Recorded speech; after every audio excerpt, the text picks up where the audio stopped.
વંદે ગુજરાત.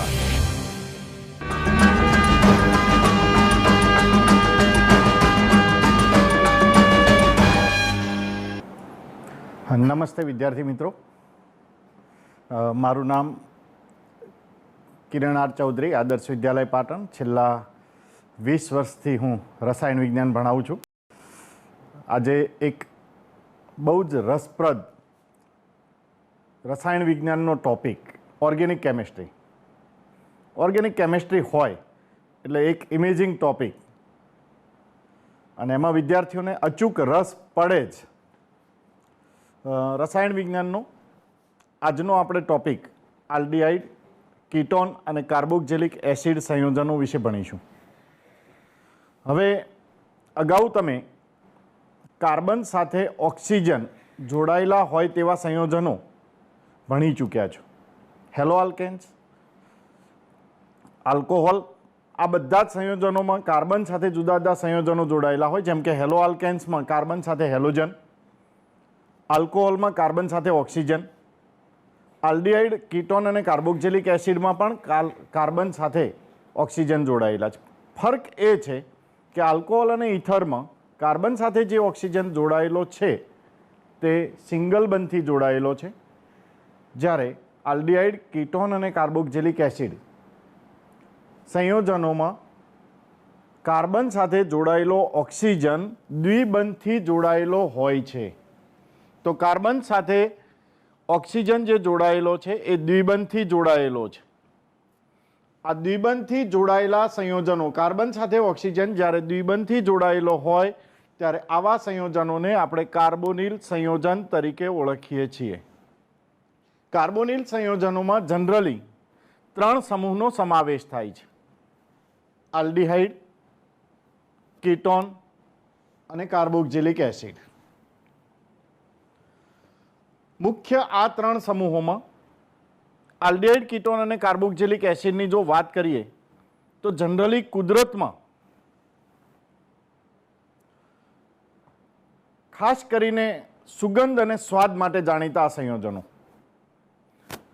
જેમનો ઉપયોગ ખોરાક અને ઔષધોમાં, એ ઉપરાંત પરફ્યુમ ઉદ્યોગ, પ્લાસ્ટિક, કાપડ ઉદ્યોગ, આમાં વિસ્તૃત થાય છે. આલ્ડીહાઇડની આપણે ઓળખ કરીએ તો કાર્બોનિલ સંયોજનો મીન્સ કાર્બન સાથે દ્વિબંધથી ઓક્સિજન જોડાયેલો હોય.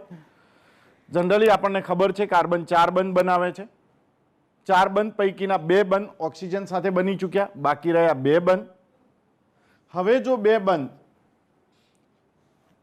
કોઈ અન્ય કાર્બન અથવા હાઇડ્રોજન સાથે હોય, હાઇડ્રોજન એક જ અપવાદરૂપ સંયોજન છે જેની હમણાં આપણે વાત કરીએ છીએ, એટલે હાલ પૂરતું તમે એવું જ સમજો કે કાર્બોનિલ કાર્બનનો એક બંધ કોઈ બીજા કાર્બન સાથે તથા અન્ય બંધ એટલે કે છેલ્લો ચોથો બંધ હાઇડ્રોજન સાથે હોય તો આવા સંયોજનોને આપણે આલ્ડીહાઇડ તરીકે ઓળખતા હોઈએ છીએ. આલ્ડીહાઇડના જો ઉદાહરણોની વાત કરીએ તો R ભાગ તરીકે મિથાઇલ ગ્રુપ લઈ લઈએ, જેમ કે CH3. કાર્બોનિલ કાર્બન યથાવત રહેશે અને કાર્બોનિલ કાર્બન સાથે હાઇડ્રોજન કમ્પલસરી છે આલ્ડીહાઇડ માટે. મિત્રો યાદ રાખો, આલ્ડીહાઇડ સંયોજનોની જ્યારે વાત થતી હશે ત્યારે કાર્બોનિલ કાર્બનની સાથે એક હાઇડ્રોજન હોવો જ જોઈએ, જ્યારે કાર્બોનિલ કાર્બનના બીજા બંધ તરીકે કાર્બન અથવા અન્ય સંયોજનો હોઈ શકે. અન્ય સંયોજનોમાં કાર્બનની બદલે બીજો હાઇડ્રોજન લઈ શકાય. તો આજે મેં તમારી સામે ઉદાહરણ લીધું છે એ એસિડ આલ્ડીહાઇડનું ઉદાહરણ છે, જે પ્રચલિત નામ છે, જેનું IUPAC નામ આપણે અગાઉ થોડી વારમાં જ ભણીશું. હવે હમણાં જ મેં વાત કરી કે અહીંયા કાર્બનની જગ્યાએ હાઇડ્રોજન હોઈ શકે, તો એ સંયોજન પણ લઈ લઈએ. તો જો કાર્બનની જગ્યાએ હાઇડ્રોજન હોય તો કાર્બોનિલ કાર્બન સંયોજન છે. કાર્બનની જગ્યાએ હાઇડ્રોજન અને બીજો હમણાં મેં કહ્યો તેમ હાઇડ્રોજન કમ્પલસરી છે. જો આ લેવામાં આવે તો આ સંયોજનને આપણે ફોર્માલ્ડીહાઇડ તરીકે ઓળખીએ છીએ.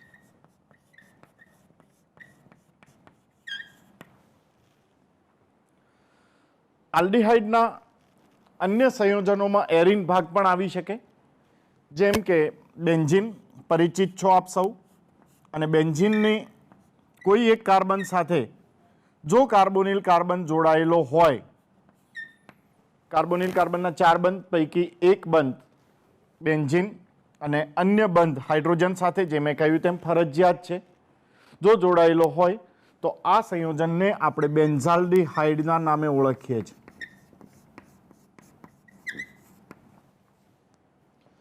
તો આ વાત થઈ આલ્ડીહાઇડની. હવે થોડી વાત આપણે કીટોનની કરી લઈએ.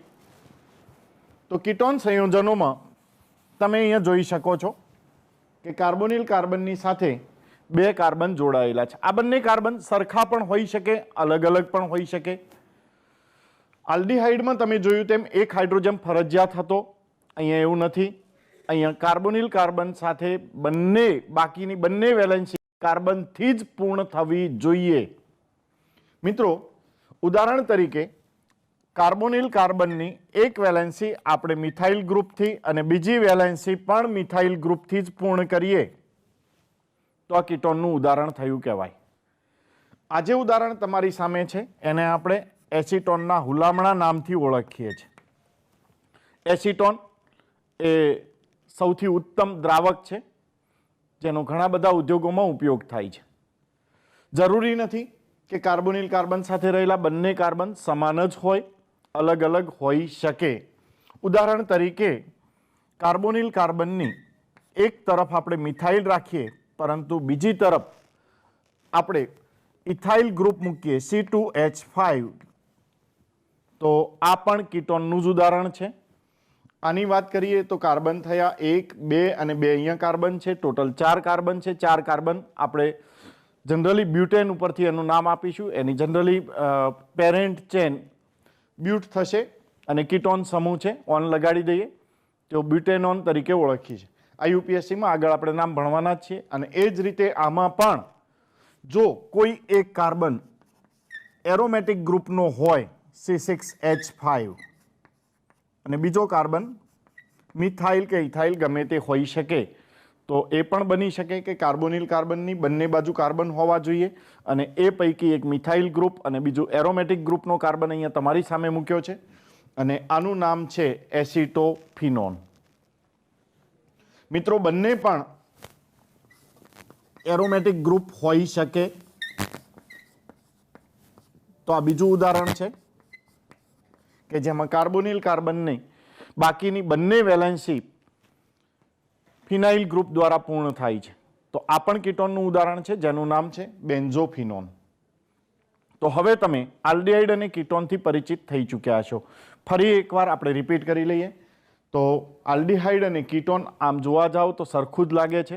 બંનેમાં ફરક એક જ છે કે આલ્ડીહાઇડમાં કાર્બોનિલ કાર્બનની બાકીની 2 વેલેન્સીઓ એક કાર્બન દ્વારા, બીજી હાઇડ્રોજન દ્વારા, અહીંયા હાઇડ્રોજન કમ્પલસરી છે, જ્યારે કીટોનમાં કાર્બોનિલ કાર્બનની બાકીની બંને વેલેન્સીઓ કાર્બન દ્વારા જ પૂર્ણ થશે. હવે જો કાર્બોક્સિલિક એસિડની વાત કરીએ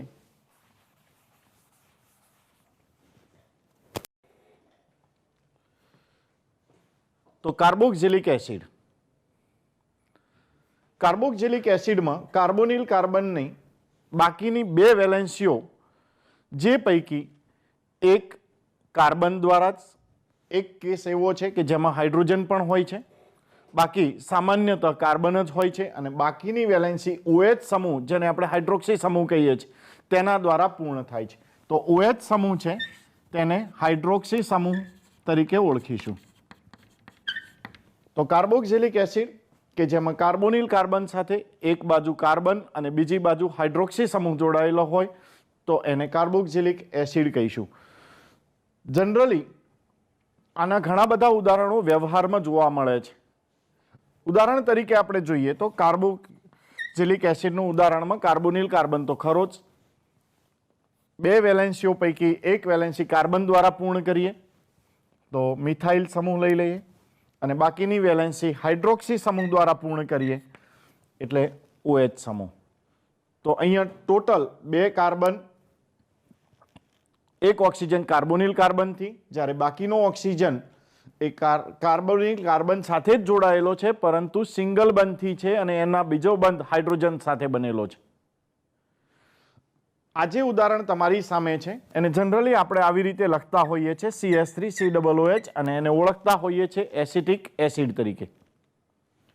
જો કાર્બોનિલ કાર્બન સાથે કાર્બનના બદલે હાઇડ્રોજન હોય અને બીજી વેલેન્સી OH જ હોય, ઉદાહરણમાં મેં લખ્યું છે કે કાર્બોનિલ કાર્બન સાથે R ભાગ જે કાર્બનની સૂચન કરે છે અને બાકી મેં હાઇડ્રોજન પણ લખ્યું છે. હાઇડ્રોજન માત્ર એક જ ઉદાહરણ પૂરતો સીમિત છે અને એ ઉદાહરણ મેં અહીંયા તમારી સામે મૂક્યું છે.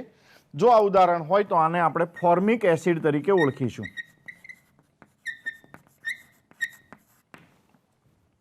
તો મિત્રો હાઇડ્રોજનની જે મેં વાત કરી છે તે માત્ર એક જ ઉદાહરણ પૂરતું સીમિત છે. બાકીના બધા જ ઉદાહરણમાં હાઇડ્રોજનના બદલે અહીંયા કાર્બોનિલ કાર્બન છે. કાર્બોનિલ કાર્બનની સાથે અન્ય કાર્બન જોડાયેલા છે જે મિથાઇલ ગ્રુપ હોઈ શકે, ઇથાઇલ ગ્રુપ હોઈ શકે અને અગાઉ જોયું તેમ કે એ એરિંગ ગ્રુપનો સભ્ય પણ હોઈ શકે, જેમ કે અહીંયા ફિનાઇલ ગ્રુપ હોઈ શકે C6H5. જનરલી આપણે ફિનાઇલ જો હોય તો એને બેન્ઝોઇક એસિડના નામથી ઓળખતા હોઈએ છીએ. કાર્બોક્સિલિક એસિડ કે જેમાં હાઇડ્રોક્સી સમૂહ છે, એમાં હાઇડ્રોજનનું વિસ્થાપન એટલે કે O અને H વચ્ચેનો બંધ તૂટે અને હાઇડ્રોજન દૂર થાય, અથવા તો સંપૂર્ણપણે OH નું વિસ્થાપન થાય એટલે કે કાર્બન અને ઓક્સિજન વચ્ચેનો બંધ તૂટે, તો જે સંયોજનો મળે એને આપણે કાર્બોક્સિલિક એસિડના વ્યુત્પન્નો તરીકે ઓળખીએ છીએ. તમે અહીંયા 4 વ્યુત્પન્નો જોઈ શકો છો. 4 વ્યુત્પન્નોના નામ એસ્ટર, એનહાઇડ્રાઇડ, એમાઇડ અને એસિડ ક્લોરાઇડ છે. એસ્ટર અને એનહાઇડ્રાઇડની વાત કરીએ તો કાર્બોક્સિલિક એસિડમાં જે હાઇડ્રોક્સી ગ્રુપ છે એ હાઇડ્રોક્સી ગ્રુપમાં O અને H વચ્ચે જે બંધ છે એ બંધ તૂટે છે. બીજા અર્થમાં કહું તો હાઇડ્રોજનના વિસ્થાપનથી આપણને આ બે ગ્રુપ મળે છે. અહીંયા તમે જુઓ તો OH ગ્રુપ હતું અને આ OH ગ્રુપમાં હાઇડ્રોજનનું વિસ્થાપન થાય અને હાઇડ્રોજનના બદલે બીજો કોઈ આલ્કિલ અથવા એરાઇલ ગ્રુપ જોડાય, જેને મેં R' તરીકે દર્શાવ્યું છે R થી અલગ કરવા માટે. તો આ આલ્કિલ અથવા એરાઇલ ગ્રુપ જોડાય તો એને આપણે એસ્ટર કહીશું. જનરલી તમે એસ્ટરનો નામ સાંભળ્યું જ છે, સૂત્ર પણ જોયું છે, પણ આ બંધારણીય સૂત્ર છે. જનરલી આપણે એનું કોમન સૂત્ર COOR' તરીકે ઓળખતા હોઈએ છીએ. તો આ જે સૂત્ર છે એનાથી પરિચિત છીએ અને આ એનું વિસ્તૃત સ્વરૂપ છે, જેમાં એક કાર્બોનિલ કાર્બન એની સાથે ઓક્સિજન અને ઓક્સિજન સાથે આલ્કિલ અથવા એરાઇલ ગ્રુપ જોડાયેલો છે. એસ્ટર જનરલી એની સુગંધ છે બહુ મીઠી હોય છે. આપણે જ્યારે પણ પ્રયોગશાળામાં ઓર્ગેનિક કેમિસ્ટ્રીના પ્રયોગો કરીશું ત્યારે એસ્ટર ઓળખવાનો આવશે અને એ સમયે તમે એની સ્મેલ જરૂરથી લેજો. એસ્ટર બહુ સરસ સુગંધીદાર હોય છે. વાત કરીએ એનહાઇડ્રાઇડની. એનહાઇડ્રાઇડ કે જેમાં કાર્બોનિલ કાર્બન સાથે R જોડાયેલો છે. એકચ્યુઅલી તમે આને કાર્બોક્સિલિક એસિડ સાથે સરખાવી જુઓ તો કાર્બોક્સિલિક એસિડમાં કાર્બોનિલ કાર્બન સાથે R છે, કાર્બોનિલ કાર્બન સાથે બીજો બંધ ઓક્સિજન છે અને ઓક્સિજન સાથે હાઇડ્રોજન છે. હાઇડ્રોજનનું વિસ્થાપન જો આલ્કિલ ગ્રુપ અથવા એરાઇલ ગ્રુપ વડે થાય તો એસ્ટર અને જો એસાઇલ ગ્રુપ વડે થાય COR', જેને આપણે એસાઇલ ગ્રુપ કહીશું. જો એસાઇલ ગ્રુપ વડે વિસ્થાપન થાય હાઇડ્રોજનનું કે જે હાઇડ્રોક્સી સમૂહમાં છે તો આપણને એનહાઇડ્રાઇડ નિપજ મળશે. બંનેના ઉદાહરણોની વાત કરીએ તો એસ્ટર કે જેમાં R તરીકે હું મિથાઇલ ઇથાઇલ ગ્રુપ મૂકી શકું છું, કાર્બોનિલ કાર્બન, ઓક્સિજન અને R' તરીકે તમે મિથાઇલ પણ મૂકી શકો, ઇથાઇલ પણ મૂકી શકો. ચાલો મિથાઇલ મૂકીએ આપણે તો મિથાઇલ ગ્રુપ. તો આ બની ગયો એસ્ટર, જેને આપણે મિથાઇલ ઇથેનોએટ તરીકે ઓળખીશું. હવે અહીં એવું જરૂરી નથી કે તમે R જગ્યાએ આલ્કિલ ગ્રુપ લો અથવા એરાઇલ લો, R' તરીકે આલ્કિલ લો અથવા એરાઇલ લો. તમે R તરીકે આલ્કિલ એરાઇલ ગમે તે લઈ શકો છો. એક્ઝામ્પલ તરીકે હું અહીંયા R તરીકે ફિનાઇલ ગ્રુપ લઉં છું. ઓકે, ત્યાર પછી કાર્બોનિલ કાર્બન. કાર્બોનિલ કાર્બન પછી ઓક્સિજન અને ફરીથી પાછો R ડેશ. હવે R ડેશ તરીકે તમે મિથાઇલ, ઇથાઇલ કે પછી એરાઇલ ગ્રુપ લઈ શકો છો. દાખલા તરીકે મેં અહીંયા મિથાઇલ લીધો, તો આ સંયોજન પણ એસ્ટર છે અને આનું નામ મિથાઇલ બેન્ઝોએટ તરીકે ઓળખીશું આપણે આને. એનહાઇડ્રાઇડની વાત કરીએ તો ત્યાં પણ આપણે R અને R ડેશ તરીકે આલ્કિલ અથવા એરાઇલ લઈ શકીએ છીએ. આપણે આલ્કિલ લઈને એનું ઉદાહરણ લઈએ, જેમ કે CH3, કાર્બોનિલ કાર્બન, ઓક્સિજન અને ત્યાર પછી એસાઇલ ગ્રુપ. હવે એસાઇલ ગ્રુપમાં COR હોય તો એસાઇલ કહીશું, પરંતુ જો CO R ડેશની જગ્યાએ અલગ ગ્રુપ ગોઠવશો તો એનું નામ ચેન્જ થઈ જશે. જેમ કે હું અહીંયા મૂકી દઉં છું CH3, તો આને આપણે એસિટાઇલ તરીકે ઓળખીશું. આજે સંયોજન તમારી સામે છે એનહાઇડ્રાઇડનું ઉદાહરણ, જેને આપણે અગાઉ ધોરણ 11માં પણ ભણી ચૂક્યા, એસિટિક એનહાઇડ્રાઇડ તરીકે ઓળખીએ છીએ. હવે એમાઇડ. એમાઇડ અને એસિડ ક્લોરાઇડ આ બંને સંયોજનો એવા છે કે જેમાં કાર્બોક્સિલિક એસિડમાં કાર્બન અને ઓક્સિજન વચ્ચેનો જે બંધ છે એ બંધ તૂટે છે. અગાઉના બંને સંયોજનોમાં ઓક્સિજન અને હાઇડ્રોજન વચ્ચેનો બંધ તૂટતો હતો, એટલે કે હાઇડ્રોજનનું જ વિસ્થાપન થતું હતું, જ્યારે આ કેસમાં હાઇડ્રોક્સી સમૂહ આખો વિસ્થાપિત થાય છે. જો હાઇડ્રોક્સી સમૂહ NH2 વડે વિસ્થાપિત થાય તો એમાઇડ, અને જો હાઇડ્રોક્સી સમૂહ હેલોજન વડે વિસ્થાપિત થાય તો એને એસિડ ક્લોરાઇડ સંયોજનો તરીકે ઓળખવામાં આવે છે. અહીં એમાઇડ સંયોજનોની વાત કરીએ તો R અગાઉ જોયું તેમ આલ્કિલ અથવા એરાઇલ ગ્રુપ લઈ શકો. મેં મિથાઇલ લીધું છે, કાર્બોનિલ કાર્બન અને NH2. આ સંયોજનને આપણે એસિટેમાઇડ તરીકે ઓળખીએ છીએ. એસિડ ક્લોરાઇડમાં R તરીકે તમે મિથાઇલ લઈ શકો, કાર્બોનિલ કાર્બન અને Cl. આનું નામ એસિટાઇલ ક્લોરાઇડ છે, જે ઘણી બધી પ્રક્રિયાઓમાં ઉપયોગી છે. તો વર્ગીકરણની વાત કરીએ તો કાર્બોનિલ સંયોજનોને જનરલી આપણે આલ્ડિહાઇડ, કીટોન અને કાર્બોક્સિલિક એસિડ એમ મુખ્ય 3 ભાગમાં વહેંચીશું. કાર્બોક્સિલિક એસિડ કે જેમાં હાઇડ્રોજન અથવા તો હાઇડ્રોક્સી સમૂહના વિસ્થાપનથી આપણને 4 વ્યુત્પન્નો મળે છે. આ 4 વ્યુત્પન્નો એટલે કે એસ્ટર, એનહાઇડ્રાઇડ, એમાઇડ અને એસિડ ક્લોરાઇડ. એસ્ટર અને એનહાઇડ્રાઇડ એ હાઇડ્રોક્સી સમૂહમાંના હાઇડ્રોજનના વિસ્થાપનથી મળે છે, જ્યારે એમાઇડ અને એસિડ ક્લોરાઇડ એ સંપૂર્ણ હાઇડ્રોક્સી સમૂહના વિસ્થાપનથી મળે છે. આ સંયોજનો કુદરતમાં જૈવ રાસાયણિક પ્રક્રમોમાં ખૂબ જ અગત્યના છે. સ્વાદ અને સુગંધ માટે જાણીતા છે. હવે આપણે આ સંયોજનોના નામકરણ અંગે વાત કરીશું. જનરલી કાર્બનિક સંયોજનોમાં દર વખતે બને છે તેમ નામકરણ 2 પ્રકારે થતા હોય છે. એક નામકરણ જેને આપણે પ્રચલિત નામકરણ કહીએ છીએ, અને બીજું નામકરણ જેને આપણે IUPAC મતલબ સિસ્ટેમેટિક નામકરણ કહીએ છીએ.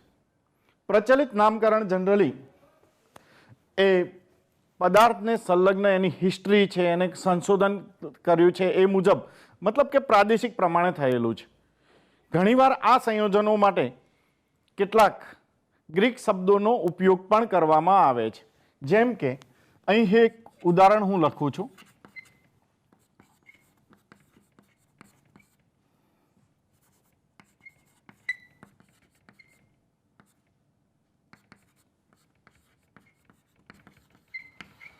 તો મેં અહીંયા 1, 2, 3, 4, 5 અને 6 કાર્બન ધરાવતું સંયોજન લખ્યું છે.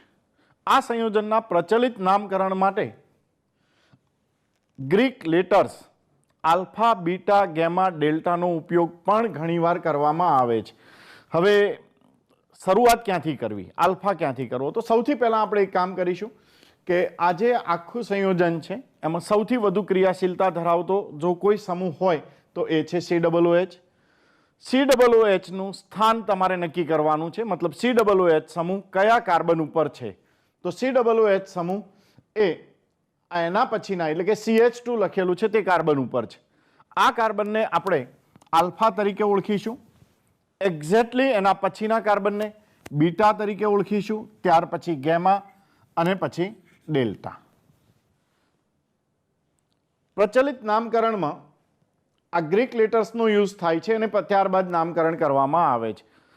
હવે આનું નામકરણ કરવાની વાત આવે તો તમારે અહીંયા જે વિસ્થાપિત સમૂહો છે, એક છે Cl એટલે કે ક્લોરો, Br બ્રોમો અને આયોડો. આ ત્રણેયને આલ્ફાબેટિક પ્રમાણે આપણે ગોઠવવું પડશે, એના ઇંગ્લિશ સ્પેલિંગ મુજબ ગોઠવવું પડશે. તો અહીંયા ક્લોરો C, બ્રોમો B અને આયોડો I. તો આ ત્રણેયમાં આલ્ફાબેટિક પ્રમાણે ગોઠવીએ તો બ્રોમો આવશે. તો આપણે આના નામકરણમાં બ્રોમો લખીશું અને બ્રોમોનું સ્થાન એ ગેમા છે. તો ગેમા બ્રોમો. ત્યાર પછી હવે વારો આવશે સેકન્ડ નંબરે ક્લોરો. તો ક્લોરોનો ક્રમ આપણે અહીંયા 1 2 3 નથી આપ્યો, ગ્રીક લેટર્સ પ્રમાણે આપ્યો છે. આપણે ગ્રીક સિમ્બોલનો યુઝ કરી રહ્યા છે. તો ડેલ્ટા લખીશું. તો ડેલ્ટા ક્લોરો અને એ જ રીતે છેલ્લો વિસ્થાપિત સમૂહ આયોડીન છે, એ બીટા સ્થાન ઉપર છે. તો બીટા આયોડો.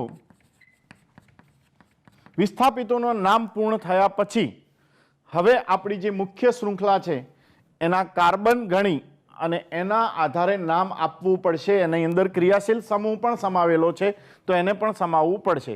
તો પ્રચલિત નામકરણની વાત કરું તો 6 કાર્બન માટે આપણે શબ્દ વાપરીએ છીએ કેપ્રો, અને એટલે આનું નામ થશે COOH સાથે મળી અને કેપ્રોઇક એસિડ.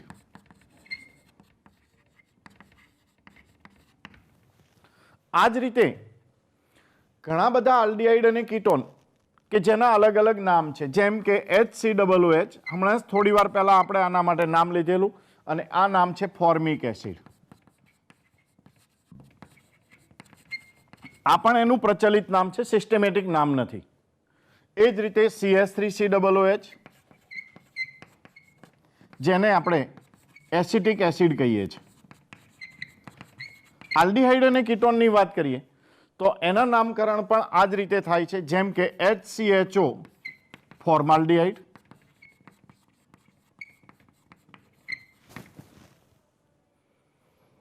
એ જ રીતે કીટોન CH3 COCH3, અને આનું પ્રચલિત નામ એ એસિટોન છે. જો આપણે એરાઇલ સમૂહની વાત કરીએ તો ફિનાઇલ ગ્રુપની ઉપર CHO સમૂહ હોય તો આ સંયોજનોને બેન્ઝાલ્ડીહાઇડ તરીકે ઓળખીએ છીએ, અને બેન્ઝીનની ઉપર COCH3 સમૂહ, જેને આપણે એસિટોફિનોનના નામથી ઓળખીશું. જો કે પ્રચલિત નામકરણમાં આપણે તર્ક આપતા નથી, જે છે સ્વીકારી લઈએ છીએ. આપણા માટે સૌથી અગત્યના જો નામકરણ હોય તો પ્રચલિત નહીં પરંતુ IUPAC છે. પ્રચલિત નામકરણ તમારે એટલા માટે શીખવાના છે કે ઘણીવાર પરીક્ષામાં જે પ્રશ્નો પૂછાય છે એ પ્રચલિત નામકરણના આધારે પૂછાય છે, અને પ્રચલિત નામકરણના આધારે પ્રશ્નો પૂછાય ત્યારે તમને ખબર હોવી જોઈએ કે આ નામ મતલબ કયું સંયોજન. હવે વાત કરીએ IUPAC નામકરણ.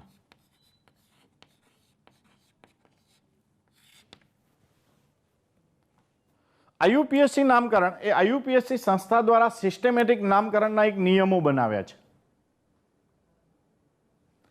આ જે નિયમો છે એ નિયમો આખી દુનિયામાં કેમિસ્ટ્રી સાથે સંકળાયેલા જેટલા પણ સ્ટુડન્ટ, ટીચર્સ કે સંશોધકો છે તે તમામને પદાર્થ ઓળખવા માટે અને એ પદાર્થની સમજ પડે અને એ સમજ સરળતાથી તમે બધા જ ઓળખી શકો એટલા માટે બનાવેલા છે. IUPACની વાત કરીએ તો એના માટે કેટલાક રૂલ્સ હોય છે. રૂલ્સમાં તમને ખબર હશે વર્ડ રૂટ.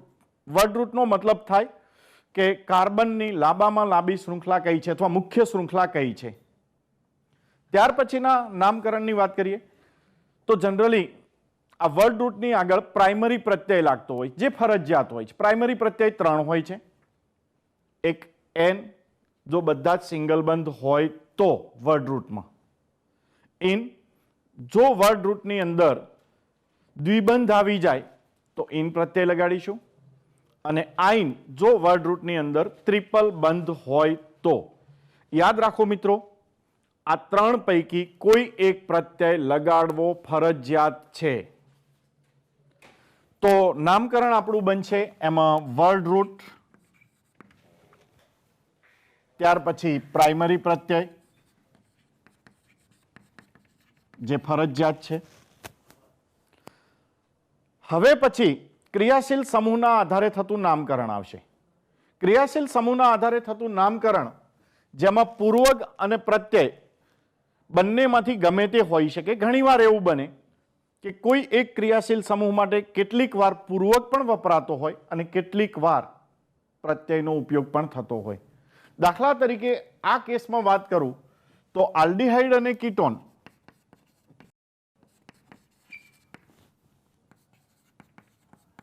આ બંને સંયોજનોમાં આઈયુપીએસસી નામકરણ માટે જનરલી પ્રત્યયનો જ ઉપયોગ કરવામાં આવે છે. આલ્ડીહાઇડ માટેનો આ પ્રત્યય એ આલ છે અને કીટોન માટેનો આ પ્રત્યય ઓન છે. હવે કેટલાક સંજોગોમાં આલ્ડીહાઇડ માટે પૂર્વક પણ લખવામાં આવે છે. આ પૂર્વક આલ્ડીહાઇડ માટે ઓક્સો અને એક્ઝેક્ટલી સેમ કીટોન માટે પણ ઓક્સો વપરાય છે. જો કે તમે આઈયુપીએસસી નામકરણ કરશો એટલે આ ઓક્સો આલ્ડીહાઇડ માટે વપરાયો છે કે કીટોન માટે વપરાયો છે એ તમે તરત સમજી લેશો.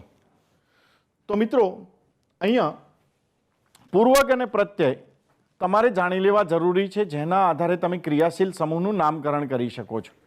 આલ્ડીહાઇડની વાત કરીએ તો એનો પ્રત્યય આલ છે અને કેટલીક વાર આલ પ્રત્યયના બદલે કાર્બાલ્ડીહાઇડ પ્રત્યય પણ લખવામાં આવે છે. આઈયુપીએસસી નામકરણમાં આપણે આ બધા જ ઉદાહરણો જોઈશું. તો આઈયુપીએસસી નામકરણ કે જેમાં હાલ વાત કરી તેમ વર્ડ રૂટ કાર્બનની સંખ્યા ઉપરથી આવશે. એના પછી પ્રાઇમરી પ્રત્યય એ વર્ડ રૂટમાં બધા જ કાર્બન વચ્ચે સિંગલ બંધ હોય, માત્ર ને માત્ર સિંગલ બંધ હોય તો એન. જો વર્ડ રૂટના કાર્બન વચ્ચે ક્યાંય પણ દ્વિબંધ આવતો હોય તો પ્રાઇમરી પ્રત્યય ઇન, અને જો ટ્રિપલ બંધ આવતો હોય તો પ્રાઇમરી પ્રત્યય આઈન લખીશું. યાદ રાખો, આ ત્રણેય પૈકી કોઈ એક દર્શાવવો ફરજિયાત છે. પ્રાઇમરી પ્રત્યય ફરજિયાત છે. ત્યાર પછી તમે સમૂહ મુજબ જરૂરી સેકન્ડરી પ્રત્યય અથવા તો પૂર્વક લખી શકો છો. આઈયુપીએસસી ના નિયમો હવે સમજ્યા પછી આપણે નામકરણ કરીએ ઉદાહરણો દ્વારા.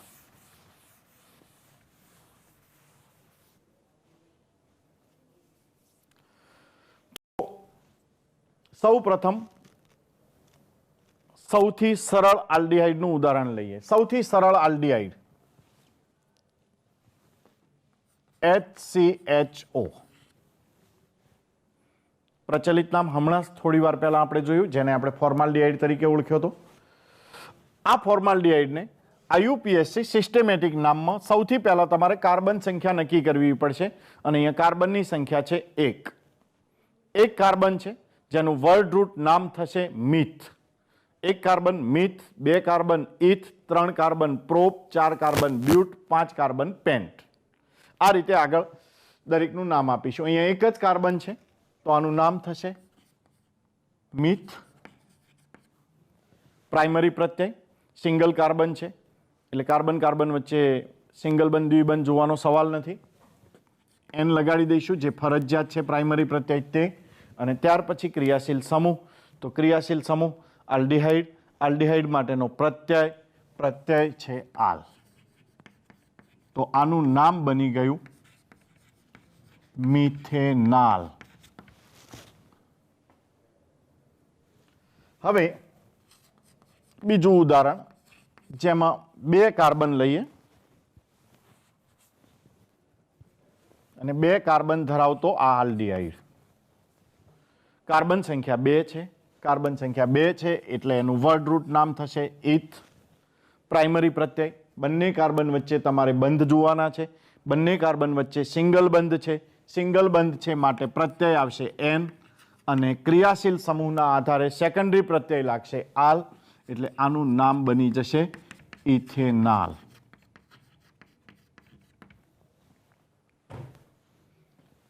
જો તમે કાર્બન સંખ્યા 3 લીધી હોય તો વર્ડ રૂટ 3 કાર્બન માટે પ્રોપ. ત્રણેય કાર્બન વચ્ચે તમારે સિંગલ બંધ, દ્વિબંધ કે ટ્રિપલ બંધ છે નક્કી કરવા પડશે. તો પહેલા અને બીજા કાર્બન વચ્ચે સિંગલ બંધ, બીજા અને ત્રીજા કાર્બન વચ્ચે પણ સિંગલ બંધ છે. તો પ્રાઇમરી પ્રત્યય અહીં પણ એન જ આવશે, અને CHO સમૂહ, આલ્ડીહાઇડ સમૂહ, આલ્ડીહાઇડ સમૂહ માટે લાગતો પ્રત્યય આલ હશે, એટલે આનું નામ પ્રોપેનાલ થશે.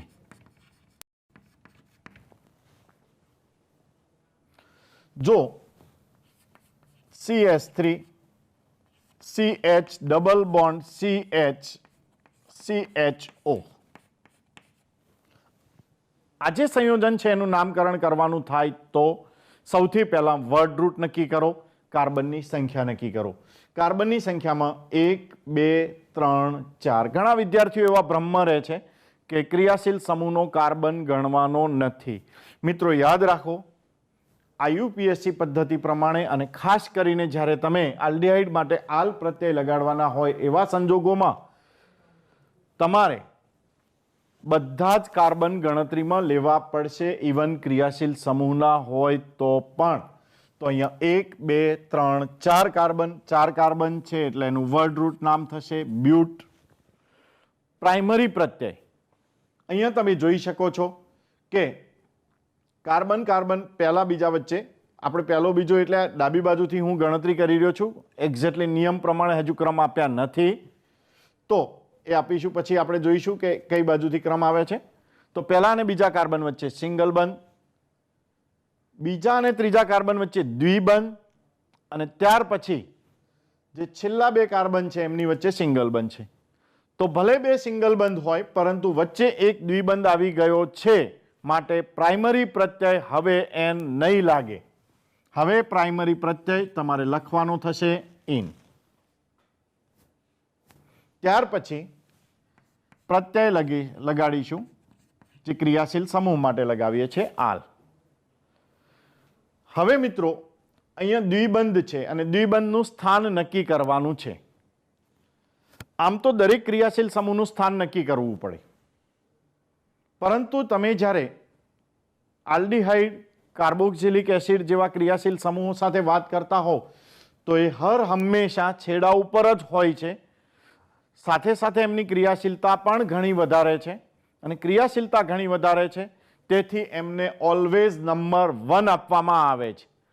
આ કેસમાં આલ્ડીહાઇડ નંબર 1 સ્થાન મેળવશે કે કેમ, ચલો સમજીએ. તો જો આલ્ડીહાઇડ કરતાં વધુ ક્રિયાશીલતા ધરાવતો સમૂહ હાજર હોય તો આલ્ડીહાઇડને સેકન્ડ નંબરે પ્રેફરન્સ આપીશું. કે આ કેસમાં સૌથી વધુ ક્રિયાશીલતા આલ્ડીહાઇડની છે એટલે ફરી એકવાર આલ્ડીહાઇડ જ નંબર 1 મેળવશે, કારણ કે છેડા ઉપર છે, ક્રિયાશીલતા પણ વધુ છે, તો નંબર 1 ત્યાંથી શરૂ થશે. તો નંબર 1, એના પછી આ બીજા નંબરનો કાર્બન, ત્રીજા નંબરનો કાર્બન અને ચોથા નંબરનો કાર્બન. તો ટોટલ 4 કાર્બન, દરેક કાર્બનને નંબર આપી દેવાના છે તમારે. અને નંબર આપ્યા પછી આલ્ડીહાઇડનો નંબર આપણે દર્શાવતા એટલા માટે નથી કે એ ઓલવેઝ 1 છે, તો જેનો નંબર ફિક્સ છે એને દર્શાવવાની જરૂર નથી, પરંતુ જે દ્વિબંધ માટે આપણે ઇન લખ્યું છે એ ચેન્જ હોઈ શકે. જેમ કે અહીંયા ત્રીજા અને ચોથો કાર્બન જે હાલ દર્શાવેલો છે એની વચ્ચે હોઈ શકે, અથવા તો બીજા અને ત્રીજા વચ્ચે પણ હોઈ શકે, મતલબ કે એનું સ્થાન બદલી શકાય છે, માટે એને ક્રમ આપવો ફરજિયાત છે. તો તમારે દ્વિબંધ માટે ક્રમ આપવો પડશે. ક્રમ ઇનની આગળ લખીશું. આ બધું આપણે 11મા ધોરણમાં ભણી ચૂક્યા છીએ એટલે અહીંયા ઇન છે એની આગળ 2 ક્રમ લખીશું, કારણ કે દ્વિબંધ બીજા સ્થાને છે. તો આનું નામ થશે બ્યુટ. ટુ ઇનાલ.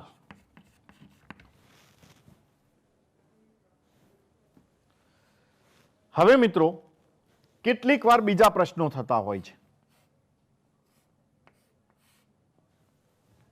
આ એક સ્ટ્રક્ચર છે, એકચ્યુઅલી સાયક્લિક સ્ટ્રક્ચર છે, ચક્રીય સંયોજન છે અને એના ઉપર CHO સમૂહ હોય, આલ્ડિહાઇડ સમૂહ હોય.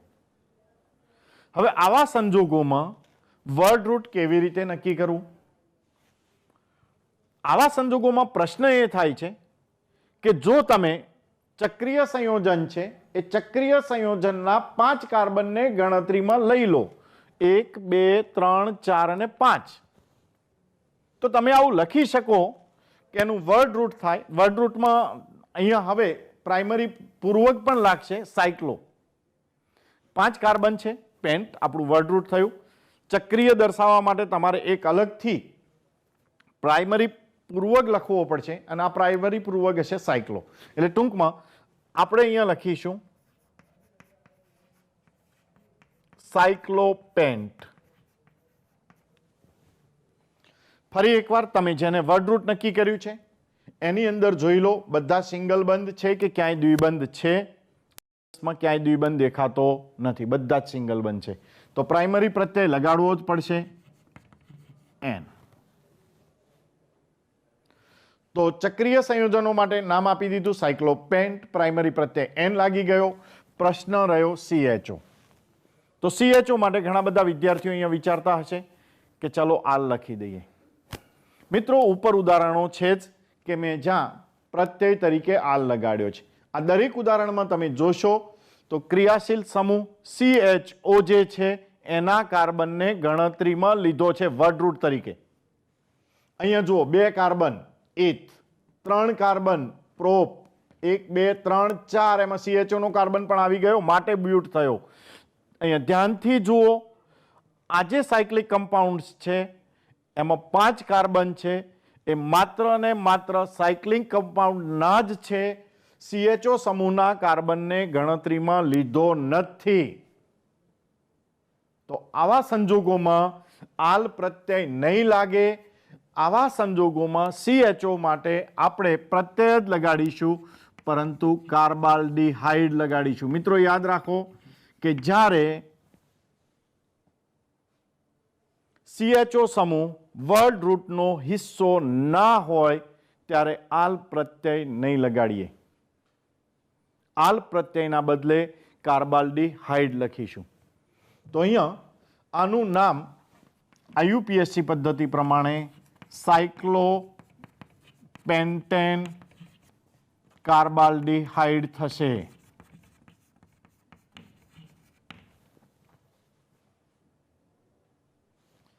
હવે જરા આ નામ ચકાસી જોઈએ. ચલો અહીંયા એક વિસ્થાપિત ગ્રુપ પણ મૂકી દઈએ, ક્લોરો ગ્રુપ.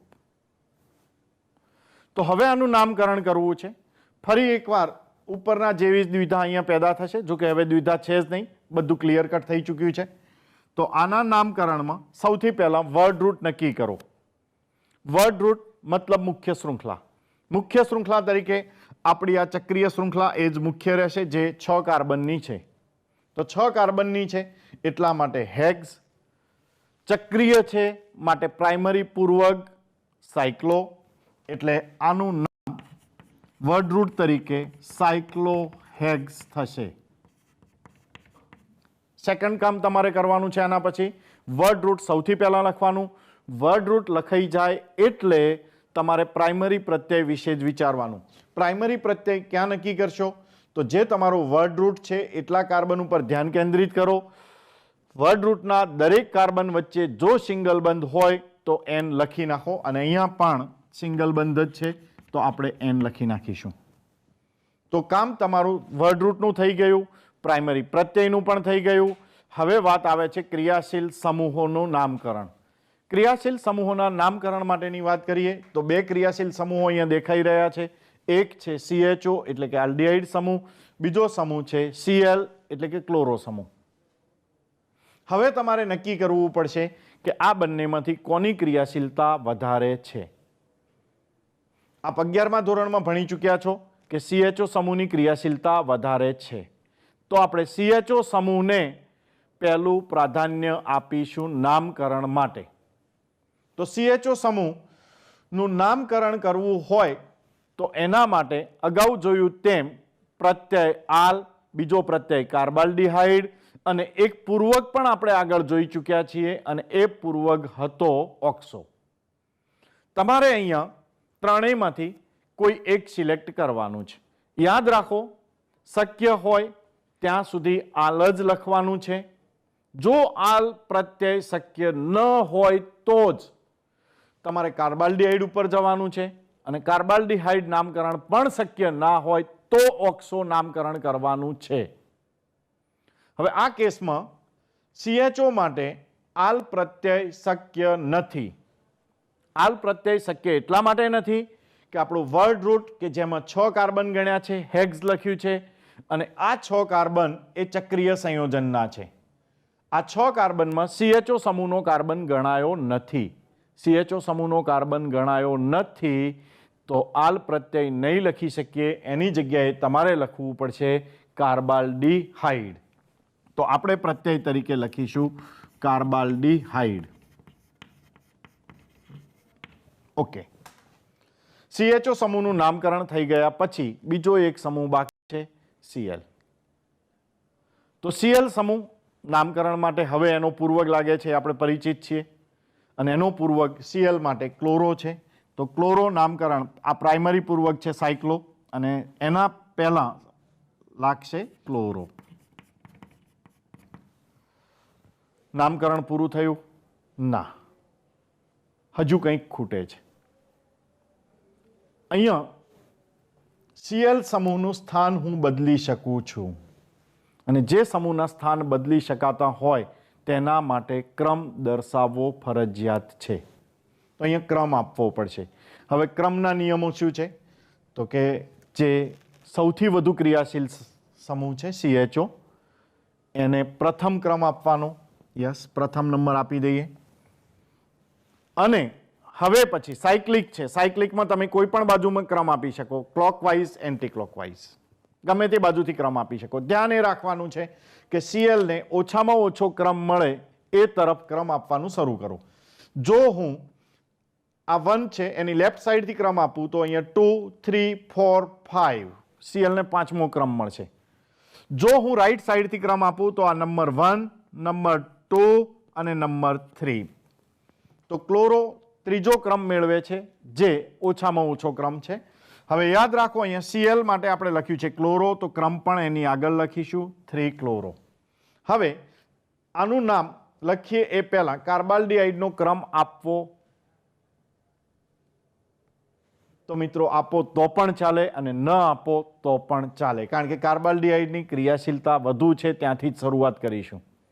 ઓકે, તો નહીં આપો તો પણ ચાલશે, એટલે આનું નામ થશે 3 ક્લોરો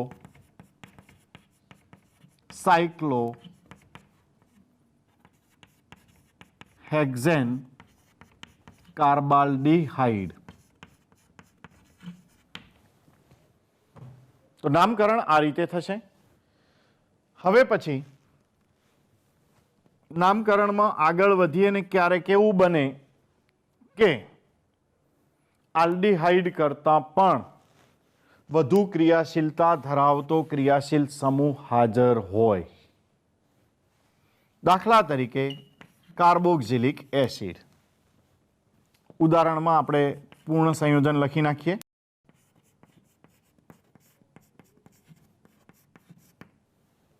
આવું બને. તો અહીંયા તમે જોઈ શકો છો કે મેં 4 કાર્બન ધરાવતું સંયોજન લખ્યું છે. 1, 2, 3, 4. 4 કાર્બન ધરાવતું આ સંયોજન. શરૂઆતથી નામકરણ આપણે કરીએ તો પહેલા વર્ડ રૂટ 4 કાર્બન છે, બ્યુટ. બીજું કામ કરવાનું છે પ્રાઇમરી પ્રત્યય. પ્રાઇમરી પ્રત્યય જોઈશું વર્ડ રૂટના દરેક કાર્બન વચ્ચેના બંધથી. તો સિંગલ બંધ છે, સિંગલ બંધ છે, સિંગલ બંધ છે. તો બધા જ કાર્બન વચ્ચે સિંગલ બંધ છે. પ્રાઇમરી પ્રત્યય આવશે N. પ્રાઇમરી પ્રત્યય N આવ્યા પછી હવે આપણે ક્રિયાશીલ સમૂહ તરફ ધ્યાન આપવાનું છે. તો ક્રિયાશીલ સમૂહ તરીકે COOH અને CHO મીન્સ કાર્બોક્સિલિક એસિડ અને આલ્ડીહાઇડ બંને ક્રિયાશીલ સમૂહોની હાજરી છે. અને તમે જાણો છો તેમ કે આલ્ડીહાઇડ સમૂહ કરતાં કાર્બોક્સિલિક એસિડ સમૂહની ક્રિયાશીલતા વધારે છે.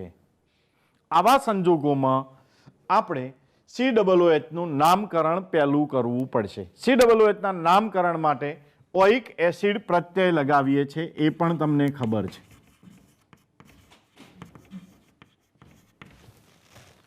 તો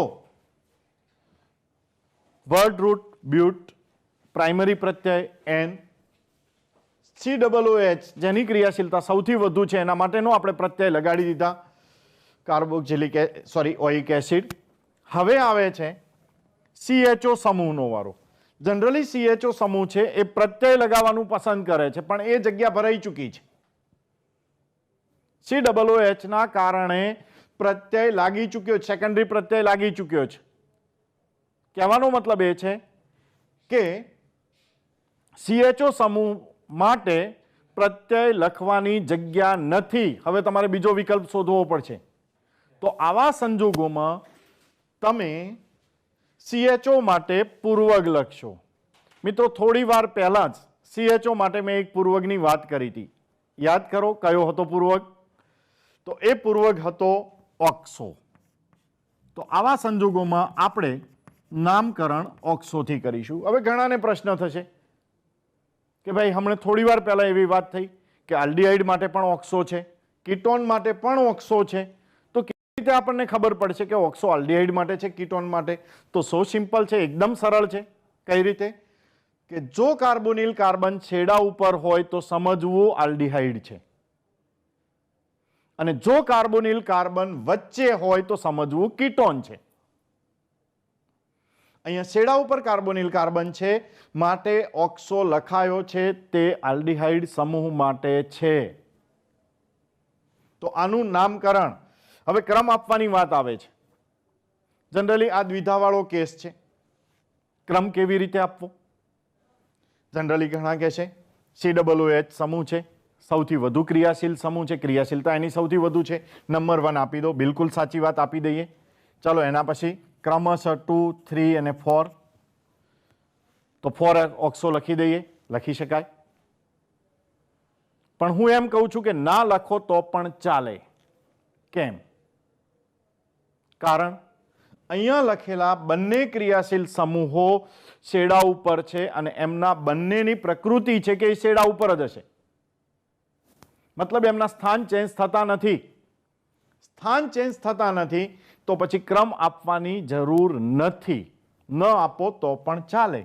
તો આનું નામ ઓક્સો, અને જો સારું ના લાગતું હોય તો આપી શકાય, બાકી જરૂર નથી. બ્યુટેનોઇક એસિડ, આવું નામકરણ થશે. તો મિત્રો, અહીંયા તમે સમજી ચૂક્યા છો કે કયા સંજોગોમાં આલ્ડીહાઇડ માટે આલ પ્રત્યય લગાવવો, કાર્બાલ્ડીહાઇડ પ્રત્યય લગાવવો કે પછી ઓક્સો પૂર્વક લગાવવો, એ વિગતે સમજાવ્યું. ચલો એક ઉદાહરણ હું લઉં છું. હવે આપણે આના વિશે વિચારીએ.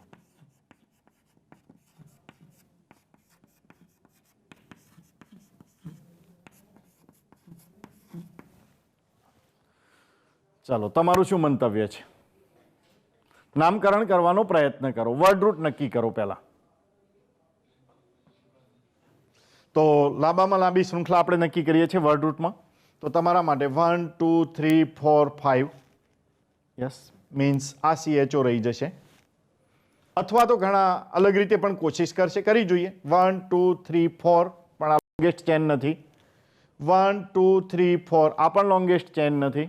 તો એનો મતલબ એ થયો અહીંયા ઘણા પ્રયત્નો કરશે કે આ રીતે નામકરણ કરશે, મતલબ કે લોંગેસ્ટ ચેન તરીકે આને સિલેક્ટ કરી લેશે.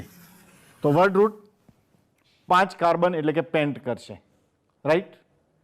હવે અહીંયા પ્રોબ્લેમ એક બીજો થશે. કયો પ્રોબ્લેમ થશે? દાખલા તરીકે તમે આને વર્ડ રૂટ નક્કી કરી દીધી 5 કાર્બનની ચેનને. તો 5 કાર્બનની ચેન તમે વર્ડ રૂટ તરીકે નક્કી કરો છો તો થશે એ કે તમારે આ બંને CHO આ અને પ્રથમ CHO બંને માટે આલ પ્રત્યય લગાવવો પડશે. અગાઉ ભણ્યા તેમ કે જો આપણો ક્રિયાશીલ સમૂહ CHO વર્ડ રૂટનો હિસ્સો હોય તો આલ પ્રત્યય લગાવવો પડે. તો આ બંને માટે તમે આલ પ્રત્યય લગાવશો તો આનું શું? કારણ કે આના માટે તમે અલગ ભણ્યા છો કે જો વર્ડ રૂટનો હિસ્સો ના હોય તો એને કાર્બાલ્ડિહાઇડ લખવો. તો શું તમે એવું કરશો કે બે CHO માટે આલ પ્રત્યય અને ત્રીજા માટે કાર્બાલ્ડિહાઇડ કરશો? આવું આપણે નહીં કરીએ. શું કરીશું? સાદો નિયમ, એક નહીં તો કોઈ નહીં. આપણે નિયમ આ વાપરીશું, એક નહીં તો કોઈ નહીં. મીન્સ ત્રણેય CHO ને વર્ડ રૂટનો હિસ્સો નહીં ગણીએ. ધેટ મીન્સ આપણી વર્ડ રૂટ છે એ માત્ર આટલી જ થશે, 3 કાર્બનની જ થશે. ચલો આ CHO ને પણ બાદ કરી નાખ્યો, આ CHO ને બાદ કરી નાખ્યો, આ CHO ત્રણેય CHO સમૂહ છે એને આપણે બાદ કરી નાખ્યું. ત્રણેય CHO ને બાદ કરી નાખ્યું તો હવે નામ શું થશે? તો આપણું વર્ડ રૂટ 3 કાર્બન, 3 પ્રોપ. ચલો ત્રણેય વચ્ચેનો બંધ જોઈ લો, સિંગલ છે, પ્રાઇમરી પ્રત્યય લગાવી દો N. હવે પછી વાત આવે ક્રિયાશીલ સમૂહની. તો CHO યાદ રાખો વર્ડ રૂટનો હિસ્સો નથી, વર્ડ રૂટનો હિસ્સો નથી તો આલ નહીં લગાવીએ, એની જગ્યાએ લગાવીશું કાર્બાલ્ડિહાઇડ. પણ જો તમે માત્ર કાર્બાલ્ડિહાઇડ લખ્યું તો એનો મતલબ એવો થશે કે એક જ CHO છે, જ્યારે અહીંયા 3 CHO છે અને 3 CHO ને દર્શાવવા માટે તમારે પૂરક લખવો પડશે ટ્રાય, અને એ પણ કાર્બાલ્ડિહાઇડની આગળ. એટલે આનું નામ થશે ટ્રાય કાર્બાલ્ડિહાઇડ. આનું આખું નામ થશે પ્રોપેન ટ્રાય કાર્બાલ્ડિહાઇડ. 1 મિનિટ, હજુ કંઈક ખૂટે છે. ચલો હું આવું કરી શકું છું કે 2 CHO અહીંયા પણ લઈ શકું છું. હવે જ્યારે વર્ડ રૂટનો હિસ્સો ના હોય ત્યારે તો એક કાર્બન ઉપર ગમે એટલા CHO ગોઠવી શકાય. તો એનો મતલબ એ થયો ક્રમ આપવો પડશે. હવે ક્રમમાં CHO ત્રણેય સમૂહની ક્રિયાશીલતા સરખી છે, મીન્સ કોઈ પણ બાજુથી ક્રમ આપી શકો. જોકે આપણે એવું જ કરીએ છીએ કે ન્યૂનતમ ક્રમનો સેટ બને. જો કે આ કેસમાં તમે જોઈ શકો છો ગમે તે બાજુથી ક્રમ આપો સરખું જ રહેશે. તો આપણે આ કાર્બનને નંબર 1 આપી દઈએ, આને 2 આપી દઈએ, આને 3 આપી દઈએ. તો આ સંયોજન છે એમાં CHO સમૂહને 1 2 3 ક્રમ મળે છે અને આ ક્રમ કાર્બાલ્ડિહાઇડ એટલે કે CHO માટે લખાયેલા પ્રત્યય આગળ લખીશું 1 2 3. ચાલો ઓવરઓલ નામ આપણે લખીએ. તો આનું નામ થશે પ્રોપેન 1 2 3 ટ્રાય કાર્બાલ્ડિહાઇડ.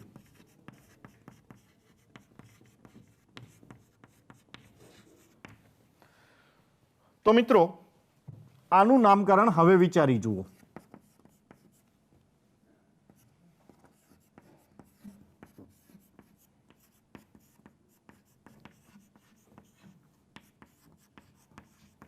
શું થશે?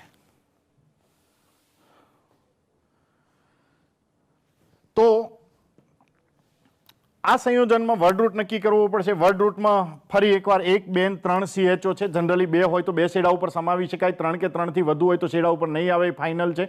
તો આપણે કોઈ પણ CHO ને ગણીશું નહીં. આપણી વર્ડ રૂટ આટલી થશે અને વર્ડ રૂટમાં 4 કાર્બન છે અને માટે એનું વર્ડ રૂટ નામ થશે બ્યુટ. બધાની વચ્ચે સિંગલ બંધ છે N. CHO સમૂહની સંખ્યા 1 2 3 છે. કોઈ પણ વર્ડ રૂટનો હિસ્સો નથી, ધેટ મીન્સ કાર્બાલ્ડિહાઇડ, અને 3 છે એટલે ટ્રાય કાર્બાલ્ડિહાઇડ.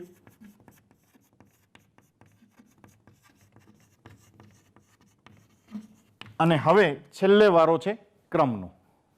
તો ક્રમ આપવામાં ધ્યાન રાખવું પડશે કે લોએસ્ટ સેટ બને.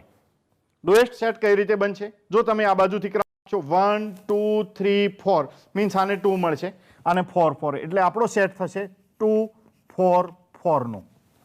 જો તમે લેફ્ટ સાઈડથી આપો છો, ધ્યાન રાખજો તમે વર્ડ રૂટને જ ક્રમ આપો છો, બીજા કોઈને નહીં. એટલે ઘણા આ CHO થી શરૂ કરશે, ત્યાંથી શરૂ નથી કરવાનું કારણ કે આપણી વર્ડ રૂટનો હિસ્સો નથી. એ વર્ડ રૂટ અહીંથી શરૂ થાય છે. તો 1 2 3 4 તમે જોઈ શકો છો 1 નંબર ઉપર 2 CHO છે. દેટ મીન્સ આપણે 1 નંબર 2 વાર લખીશું અને ત્રીજા નંબર ઉપર CHO છે એટલે 3. તો આ બંને સેટ તમારી સામે છે. લોએસ્ટ સેટ તમે સિલેક્ટ કરો તો લોએસ્ટ સેટ થશે 1 1 3. તો 1 1 3. તો આનું નામ થશે બ્યુટ. એમ પ્રત્યય લગાડી દઈએ એટલે બ્યુટેન 113 ટ્રાયકાર્બાલ્ડિહાઇડ.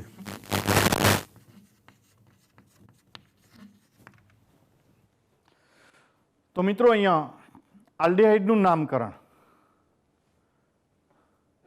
આપણે અલગ અલગ રીતે, ખાસ કરીને એના પૂર્વકો અને પ્રત્યયો વિશે વિદ્યાર્થીઓમાં દ્વિધા હોય છે કે ભાઈ ક્યારે આલ લગાડો. આલ એ સિમ્પલ છે, એનો પ્રશ્ન નથી અને વિદ્યાર્થીઓ બધે આલ જ લગાડી દેતા હોય છે, પણ એવું નથી.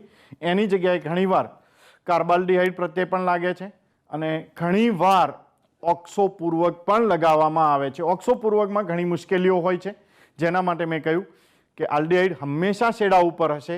તો યાદ રાખો, ઓક્સોપૂર્વક લગાડ્યો હોય અને જો કાર્બોનિલ સમૂહ શેડા ઉપર હોય તો એ આલ્ડિહાઇડ જ હશે. નેક્સ્ટ કીટોન કે જેનું IUPAC નામકરણ છે એ બીજા ભાગમાં આપણે ચર્ચા કરીશું અને ત્યાર પછી આલ્ડિહાઇડ અને કીટોનની બનાવટ એ આવતા ભાગમાં ચર્ચા કરીશું. નમસ્તે, આવજો.